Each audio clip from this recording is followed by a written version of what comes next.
मैं डॉक्टर राशि गुप्ता। मैं आपको बीएससी पार्ट सेकेंड बॉटनी का पेपर सेकेंड, जिसका नाम है प्लांट फिजियोलॉजी और बायोकेमिस्ट्री, पढ़ा रही हूँ। मैंने सबसे पहले जो टॉपिक लिया था आपका, वो लिया था लिपिड। लिपिड ही चल रहा है अभी हमारा। लिपिड में सबसे पहले हमने देखा था उसकी जनरल कैरेक्टरिस्टिक्स, फिर हमने देखा था उसका क्लासिफिकेशन। क्लासिफिकेशन में आज हम पढ़ेंगे उसकी प्रॉपर्टीज के बारे में। पहले थोड़ा क्लासिफिकेशन शुरू तो कर दिया था हमने इसके पिछले लेक्चर में, थोड़ा बाकी रह गया था। तो लिपिड का क्लासिफिकेशन, लिपिड हमने देखे तीन तरह के होते हैं। तो सिंपल लिपिड, एक कॉन्जुगेटेड या कंपाउंड लिपिड, और तीसरा था डिराइव्ड लिपिड। सिंपल लिपिड में हमने तीन टाइप्स देखे थे, एक तो फैट्स, दूसरा ऑयल्स और तीसरा वैक्स। तीनों ही सिंपल लिपिड एल्कोहल और फैटी एसिड से बने होते हैं। डिफरेंस देखिए, जो फैट्स होती हैं उनमें एल्कोहल के रूप में ग्लिसरॉल और सैचुरेटेड फैटी एसिड्स, और ये एनटीपी पर यानी नॉर्मल टेम्परेचर पर लिक्विड होते हैं, इनका मेल्टिंग पॉइंट भी हाई होता है।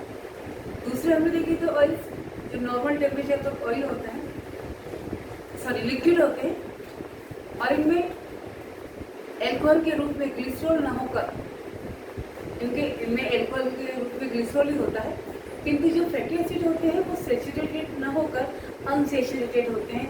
उनमें कम से कम एक या अधिक डबल बॉन्ड पाए जाते हैं कार्बन कार्बन के बीच में, इसलिए ये लिक्विड होते हैं नॉर्मल टेम्परेचर पर।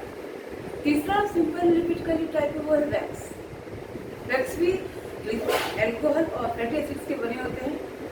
डिफरेंस ये कि इनके जो एल्कोहल होते हैं वो मोनोहाइड्रिक एल्कोहल होते हैं, यानी ग्लिसरॉल में तो 3 OH ग्रुप होते हैं, लेकिन इनमें एक ही OH ग्रुप होता है इनके एल्कोहल में, और लॉन्ग चेन होती है। और दूसरा इनमें होते हैं जो फैटी एसिड्स होते हैं वो लॉन्ग चेन वाले होते हैं। इनके जो एल्कोहल है मोनोहाइड्रिक एल्कोहल, उनमें कार्बन की संख्या 16 से 24 तक हो सकती है, और जो फैटी एसिड्स है लॉन्ग चेन के, उसमें कार्बन की संख्या 24 से 36 हो सकती है। ठीक है, एल्कोहल में कितनी संख्या कार्बन की 16 से 36, और फैटी एसिड्स में कार्बन की संख्या 24 से 36। एग्जाम्पल है वैक्स के, जैसे कि ऑयल के एग्जाम्पल तो आप जानते हैं, वेजिटेबल ऑयल भी आएंगे और एनिमल ऑयल भी आएंगे। और फैट्स के एग्जाम्पल बताया था आपको, बटर, देसी घी एक्सेट्रा। और वैक्स के एग्जाम्पल कौन कौन से हो जाएंगे, जैसे मधुमक्खी से मिलने वाला मोम, मधुमक्खी का मोम, है ना। लॉन्ग चेन एल्कोहल के नाम बताए थे मैंने, एक तो साइकिल एल्कोहल और दूसरा माइलिसिन एल्कोहल। ठीक है, अरे वैक्स कहाँ मिलते हैं? वैक्स अगर एनिमल जो टिश्यूज हैं, एनिमल की स्किन पर, ये एनिमल की स्किन पर, और दूसरा जो प्लांट्स होते हैं, प्लांट्स की जो लीफ होती है, लीफ की सरफेस पर, दोनों जगह ही अगर मिलते हैं तो वहाँ ये सरफेस से पानी के इवेपोरेशन को कम करते हैं, रोकते हैं। ठीक है, और वैक्स के बारे में, वैक्स वाटर इंसॉल्युबल होते हैं, और वाटर इंसॉल्युबल होते हैं, और ये एनवायरनमेंट की जो ऑक्सीजन होती है उससे जो होने वाला ऑक्सीडेशन है उसके प्रति ये हाईली रेजिस्टेंट होते हैं, ये केमिकली इनएक्टिव होते हैं। देख हैं मोम और सिंपल लिपिड। अब हम देखेंगे कॉन्जुगेटेड लिपिड, जिन्हें हम कंपाउंड लिपिड भी बोलते हैं। कंपाउंड लिपिड और कॉन्जुगेटेड लिपिड, हिंदी में इनका मतलब है संयुक्त लिपिड। संयुक्त लिपिड नाम से पता पड़ रहा है कि इनमें सामान्य लिपिड के अलावा एक और ग्रुप भी जुड़ा रहता है, इसलिए इन्हें हम क्या बोलते हैं? संयुक्त लिपिड। अगर लिपिड के साथ फॉस्फेट ग्रुप जुड़ा हुआ है तो वो क्या कहलाएंगे? संयुक्त लिपिड, फॉस्फोलिपिड कहलाएंगे, है ना। फॉस्फोलिपिड भी दो तरह के हो सकते हैं, एक तो स्फिंगोसाइड और दूसरा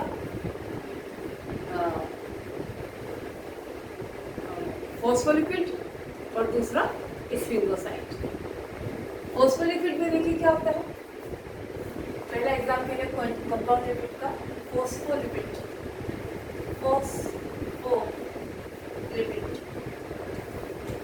फॉस्फोलिपिड में देखिए फॉर्मूला बताते हैं आपको, लिपिड हम जानते हैं किससे मिलकर बनते हैं, ग्लिसरॉल और फैटी एसिड से मिलकर।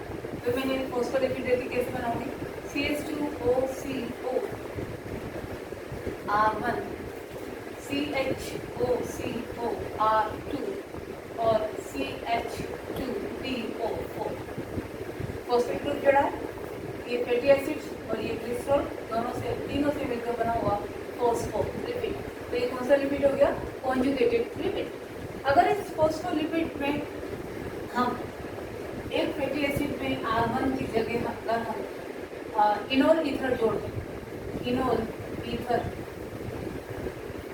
जोड़ दिया हमने, तो जो ये कॉन्जुगेटेड लिपिड बनेगा इसका नाम क्या हो जाएगा, फॉस्फोजेंस। फॉस्फोजेंस जो एक तरह की इनोल ईथर जो ब्रेन में, लिवर में, हार्ट टिश्यूज में पाए जाते हैं। कहाँ पर, ब्रेन में, हार्ट में और लिवर टिश्यू में पाए जाते हैं। कौन, फॉस्फोजेंस, जिनमें R1 यानी एक फैटी एसिड की जगह इनोल ईथर होता है। दूसरा, अगर हम एक फैटी यहाँ पर फॉस्फेट ग्रुप के साथ अगर हम लेसिथिन ग्रुप जोड़ दें, कौन सा ग्रुप जोड़ दें, लेसिथिन ग्रुप जोड़ दें, ठीक है, तो उसका फॉर्मूला क्या हो जाएगा, CH2OCO R1 CHOCO R2 and CH2 phosphate group और यहाँ पर हम जोड़ दें लेसिथिन ग्रुप। तो ये भी क्या बन जाएगा, एक प्रकार का फॉस्फेट, एक प्रकार का कॉन्जुगेटेड या कंपाउंड लिपिड बन जाएगा। ठीक है, लेसिथिन भी क्या है, एक तरह का कंपाउंड लिपिड है जो सेल की जो मेम्ब्रेन सेल की मेम्ब्रेन्स का एक इम्पोर्टेंट कंपोनेंट है लेसिथिन। ठीक है,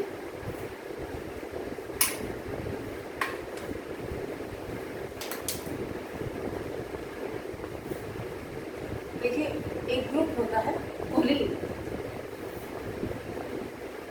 अगर हम लिपिड के साथ कोलिन जोड़ते हैं तो बनते हैं लेसिथिन। तो कौन से कंपाउंड लिपिड बनते हैं, लेसिथिन। लेसिथिन के बारे में मैंने बताया था कि ये सेल मेम्ब्रेन्स का एक इम्पोर्टेंट कंपोनेंट है। अगर लिपिड में फैटी एसिड्स, जितने डिफरेंट टाइप के फैटी एसिड्स लेंगे उतने ही टाइप के हमें क्या प्राप्त होंगे, लेसिथिन। लेसिथिन का एक अच्छा इमल्सिफायर भी है और सेल मेम्ब्रेन्स का मेन कंपोनेंट है। इसी तरह से अगर हम लिपिड में कौन सा ग्रुप जोड़ते हैं, आइनोसिटोन,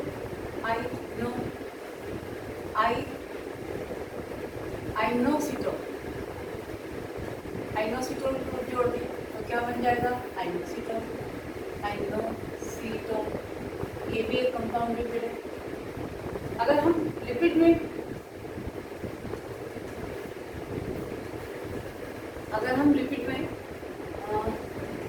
में सिराइन ग्रुप जोड़ दें तो ये क्या बन जाएगा, सिराइन कंपाउंड लिपिड बन जाएगा। ये दोनों लिपिड जो है एनिमल टिश्यूज में बहुत इंपॉर्टेंट है। एक होती कंपाउंड लिपिड। अब हम चलते हैं लिपिड का तीसरा टाइप। लिपिड का तीसरा टाइप, तीसरे टाइप का क्या नाम बताया था, डिराइव्ड लिपिड। देखिए ये सिंपल लिपिड्स और कॉन्जुगेटेड लिपिड्स के derivatives, for example terpenes, carotenoids और स्टेरॉइड्स। और कौन, terpenes, carotenoids and steroids etcetera. Derived नाम से पता पड़ा ये सिंपल लिपिड्स या कॉन्जुगेटेड लिपिड्स के डेरिवेटिव्स। इतना ही।